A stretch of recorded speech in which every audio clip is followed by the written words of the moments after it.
இனிமையான திங்கட்கிழமை வாழ்த்துக்கள் என் சிஸ்டர்ஸ் அண்ட் பிரதர்ஸ். எப்படி இருக்கிறீங்க? நாங்கள் நல்லா இருக்கிறோம். இன்றைக்கு நான் வீட்டிலேருந்து ஒர்க் பண்ணுறேன். என்னுடைய ஹஸ்பண்டுக்கு ஆஃப். ஸோ உங்களோட ஒரு மனதாக சில விஷயங்கள் பேசுவோமே. நாங்கள் எங்களுடைய கல்யாண வாழ்க்கையில் அதாவது எங்களுடைய கல்யாண நாளில் நாங்கள் என்டர் ஆகும் போது எங்களுடைய பெட்டர் ஆஃபுக்கு நாங்கள் ஒரு வாக்களிப்போம். இன்பத்திலும் துன்பத்திலும் உன் கூட கடைசி வரைக்கும் நான் வருவேன் என்று ஒரு வாக்களிப்போம். வாவ் என்று சொல்லுவோம். வாவ்ஸ் என்று ஹெல்த்தில் சிக்னஸில் நான் கூட வருவேன் என்று. அதை நாங்கள் அந்த நாள் சந்தோஷமாக சொல்கிறோம். ஒரு மங்களகரமான நேரத்தில் சந்தோஷமாக சொல்கிறோம். ஒவ்வொரு நாளும் நாங்கள் வாழ்கிற வாழ்க்கையில் அதை எத்தனை தம்பதியார் கடைப்பிடிக்கிறோம் சொல்லுங்கள்? எத்தனை தம்பதியார்? ஆனால் கடைப்பிடிக்க வேணும். இதெல்லாம் சும்மா சம்பிரதாயத்துக்காக சொல்லக்கூடாது. நம்முடைய கல்யாண நாளை நாங்கள் ஆடம்பரத்துக்காக கொண்டாடி இந்த வார்த்தைகள் எல்லாம் சும்மா ஒரு ஃபார்மாலிட்டிக்காக சொல்லி அந்த கல்யாண பந்தத்துக்குள்ளே போகணுமென்று நினைக்கவே கூடாது. நம்முடைய கல்யாண நாள் நமக்குரிய, அந்த இரு உள்ளங்களுக்குரிய நாள். அந்த நாள் அதில் ஒவ்வொரு தருணங்களையும் உள்ள மூச்செழுத்து வெளியே விட்டு அதை உணர்ந்து அதை காலம் பூரா அந்த நாளையும் ஞாபகம் வச்சுக்கொள்ளணும். அதில் சொல்கிற ஒவ்வொரு வாக்கியங்களையும் ஞாபகம் வச்சிருக்கத்தான் வேண்டும். அது உங்களுடைய நாளன்று எதுக்கு பிறகு சொல்கிறாங்க? அப்படி சொல்லும்போது இது ஒரு பெரிய விஷயம். இன்பத்தில் துன்பத்தில், இன்பத்தில் இருக்கலாம். இன்பத்தில் இருக்கிறது பெரிய கஷ்டங்களே இல்லை, எல்லாருக்கும் தெரியும். துன்பத்தில் இருக்கிறது இருக்கலாம். அதுக்கு ஒரு பலமான மனசு வேணும். ஆனால் இருக்கலாம், அது சரி. ஆனால் இனி இன்பத்திலையும் துன்பத்திலையும் ஒரு சரியான ஒரு நபரோட தான் இருக்க வேணும். அது அடுத்த விஷயம்.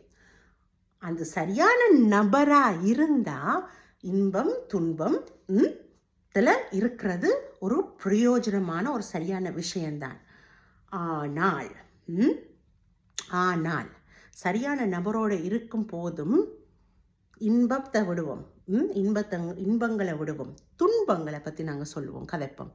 துன்பத்தில் நிறைய துன்பங்கள் வரும். சரியான நபராக இருந்தாலும் அவங்களுடைய கேரக்டர்ஸ் சிலது நீங்கள் எதிர்பார்க்காத கேரக்டர்ஸாக இருக்கலாம். மேபி துன்பம் என்று சொல்லும் பொழுது பண ரீதியான துன்பங்கள் வரலாம். எதிர்பார்க்காத விதத்தில் உங்களுக்கு அதிர்ச்சி உள்ள சம்பவங்கள் நடக்கலாம். இன்னொரு விஷயம், முக்கியமான விஷயம், வருத்தங்கள், நோய்கள் வரலாம்.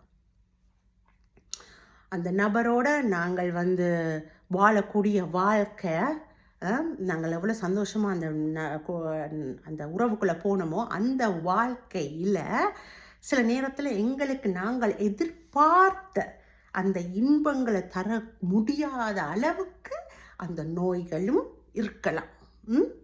ஆனாலும் அந்த நபர் சரியான நபர்னா கண்டிப்பாக அந்த உறவை விட்டுடாதீங்க. அதுதான் நான் சொல்லுவேன். ஏன்னா இது என்னுடைய பர்சனலான ஒரு ஒப்பீனியன், என்னுடைய கணவரதும் கூட தான். இன்றைக்கு நீங்கள் என்ன இவ்வளோ கான்ஃபிடெண்ட்டாக பார்க்குறீங்க உங்களுக்கு முன்னுக்கு. ஆனால் என்னுடைய கான்ஃபிடென்ட் உங்களுக்கு நான் அடிக்கடி சொல்லியிருக்கிறேன்.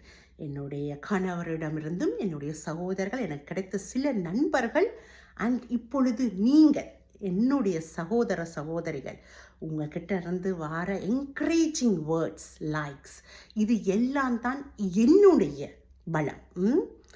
ஆனால் எனக்குமே என்னுடைய கணவரோடு நான் கடந்து வர இதில் என்னுடைய கணவருக்கு எனக்குமே சில குறைகள் இருக்கத்தான் செய்கின்றது. அதை பற்றி நான் இன்னொரு நாள் உங்களுக்கு கொஞ்சம் கொஞ்சமாக உங்களுக்கு சொல்கிறேன். இப்போதைக்கு உங்களுக்கு தெரிய வேண்டியது, எனக்கும் சில மைண்டில் கொஞ்சம் கெமிக்கல் இம்பேலன்ஸ்கள் இருக்குது. அதனால் எனக்கு மைண்டில் சில வருத்தங்கள் இருக்குது. அந்த துன்பம், அது துன்பம், அதுவும் வருத்தமாக இருக்குது. ஸோ எனக்கு என்னுடைய வருத்தம் ஃபிசிக்கலான்றது இல்லை இது வரைக்கும். ஆனால் மென்டலாக கொஞ்சம் சில வருத்தங்கள், நோய்கள் எனக்கும் இருக்குது. ஆனாலும் ஆனாலும் என்னால் சமாளித்து இப்படி உங்களுக்கு முன்னுக்கு வர முடிகின்றது என்றால் எகெயின் நான் சொல்கிறேன், அதற்கு பெரும் பெரும் பங்கு என்னுடைய கணவர். அவர் என்னை விட்டுட்டு போக இல்லை. இவ்வளவும் தெரிஞ்சும் என்னோட இருந்து இந்த துன்பத்தில் தான் நிறைய இருக்கிறார் என் கூடையே. இதை நான் ஒரு ஒரு பெருமைக்காக நான் சொல்ல இல்லை.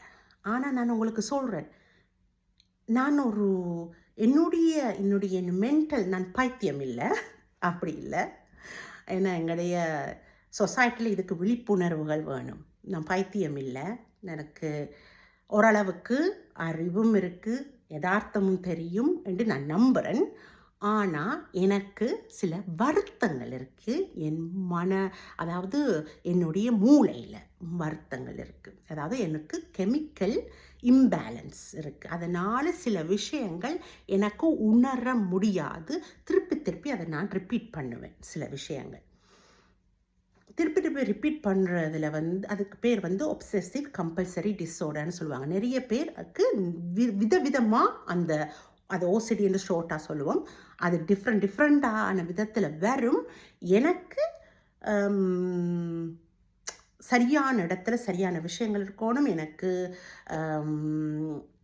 கிளென்லினஸில் நிறைய அந்த விஷயங்கள் உண்டு. ஆனால் அது மட்டும் இல்லை, எனக்கு சம்டைம் கொஞ்சம் பயம் வரும். இவ்வளோ தைரியமான எனக்கும் பயம் வரும், பிகாஸ் அந்த கெமிக்கல் இம்பேலன்ஸால். ஸோ இப்படியெல்லாம் இருக்கிற ஒரு குறை உள்ள ஒரு வருத்தம் உள்ள ஒரு ஆள் தான் நான். என் கணவருக்கு தெரிந்து தான் என்னை கல்யாணம் பண்ணிக்கிட்டார். ஆனால் அவர் ஒவ்வொரு நாளும் என்னோட வாழவில்லை. அந்த டைமில் காதலிக்கும் பட்சத்தில் எல்லாமே வாழலாம் வெல்லலாம்னு சொல்லலாம் தானே. ஒவ்வொரு நாளும் வாழும்போது என்னுடைய லைஃப்பை தான் நான் உங்களுக்கு சொல்லியிருக்கேன். நான் 4 மணிக்கு எழுமுனா தான் என்னுடைய ஸ்ட்ரக்சர் படி எல்லாத்தையும் நான் சரியாக செய்கிறதுக்கு என் மைண்ட் என்னை விடும். அது யாரும் குழப்பக்கூடாது.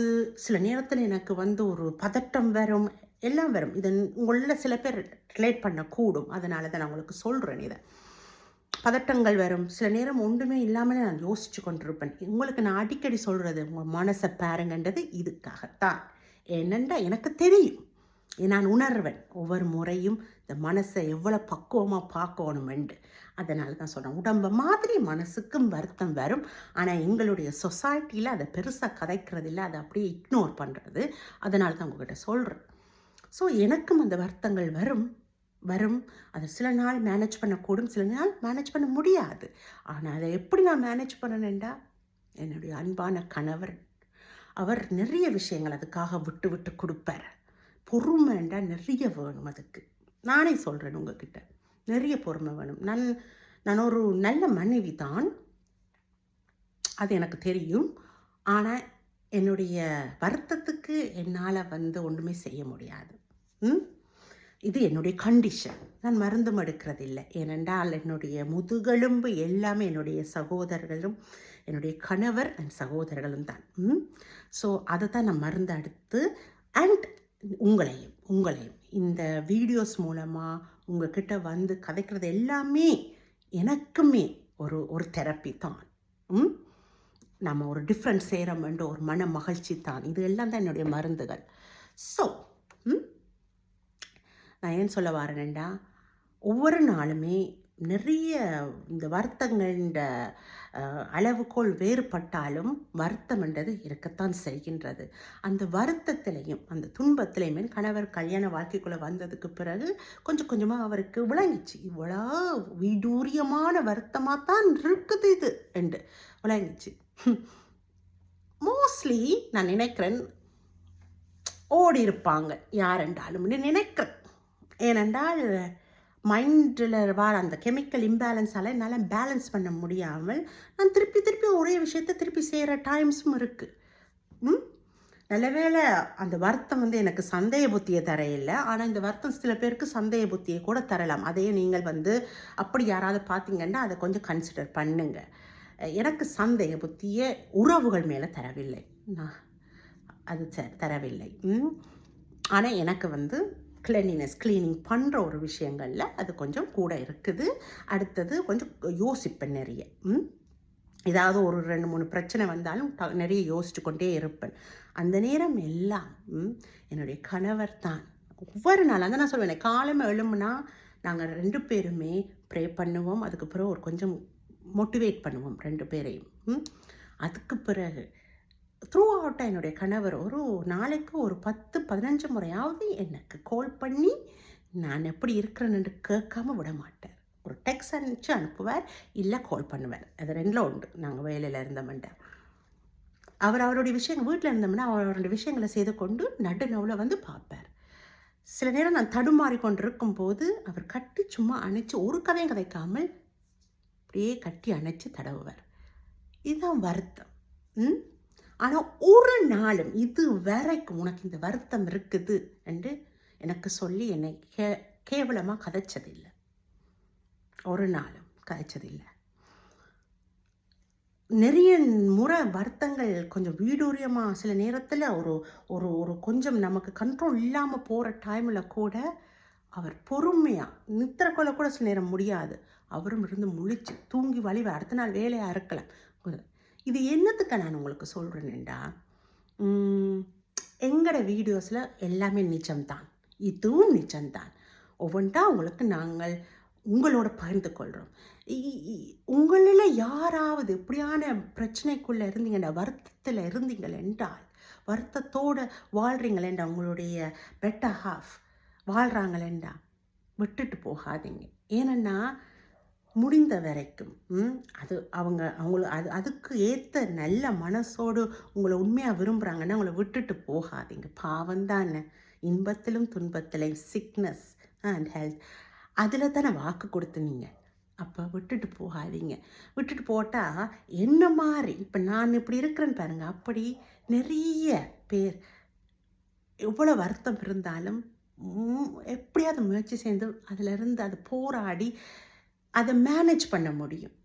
அதை மேனேஜ் பண்ணி நாங்கள் வெளியே வர முடியும். ஒருவேளை அது க்யூர் ஆகலாம், மேபி க்யூர் ஆகாட்டாலும் அந்த பாசம் இருக்குது பாரு, அந்த பூஸ்ட் இருக்குது பாரு, எங்கள் மேலே ஒருத்தங்க நம்பிக்கை வச்சுருக்கிறீங்கன்னு நினைக்கிற அந்த இது இருக்குது பாருங்கள், அதுதான் எங்களுடைய முக்கிய மருந்தாக இருக்கும். இன்றைக்கு நான் உங்கள் முன்னுக்கு இப்படி தெரிகிறதுக்கு என்னுடைய புருஷர் தானே காரணம், அவர் கொடுத்த பூஸ்ட் தானே காரணம். அவர் இப்படி ஒரு வருத்தம் இருந்தும் இன்றைக்கு உங்களோட நான் எவ்வளோ மோட்டிவேஷனாக கதைச்சு இப்படியெல்லாம் வெல்லலாம் என்றெல்லாம் நினச்சி கதைக்கிறதுக்கு காரணம் அது உண்மை தானே, அந்த மோட்டிவேஷன் தானே.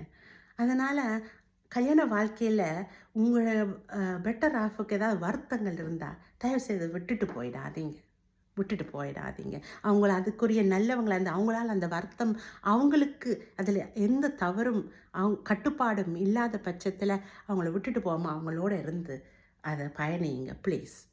உங்களுக்கு அதில் இன்பம் இல்லாட்டாலும் ஏதாவது ஒன்று உங்களுக்கு கிடைக்கும். நம்பிக்கை வைங்க. அந்த உறவு, அந்த மனசு, உடம்பால் சில நேரம் உங்களுக்கு இன்பம் கிடைக்காம போயிடலாம்.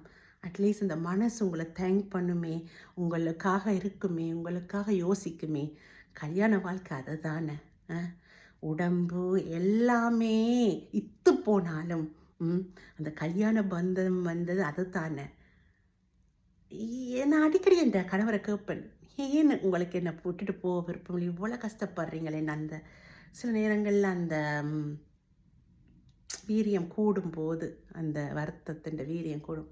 அவர் சொல்லுவார், என் மனைவி நல்லவ, என்னை காதலிச்சவ, எனக்காக என்னை தேடி வந்தவன்னு சொல்லுவார். அந்த ஒரு காரணத்துக்காக நான் போகவே மாட்டேன். என்ன மாதிரி மனைவிமார் கணவன்மார் இருப்பாங்க. ஸோ அவங்களுக்காகத்தான் இந்த வீடியோ. தேங்க்யூ. என்னை எனக்காகவே ஏற்றுக்கொண்டதுக்கு நன்றி. தேங்க்யூ. Take care.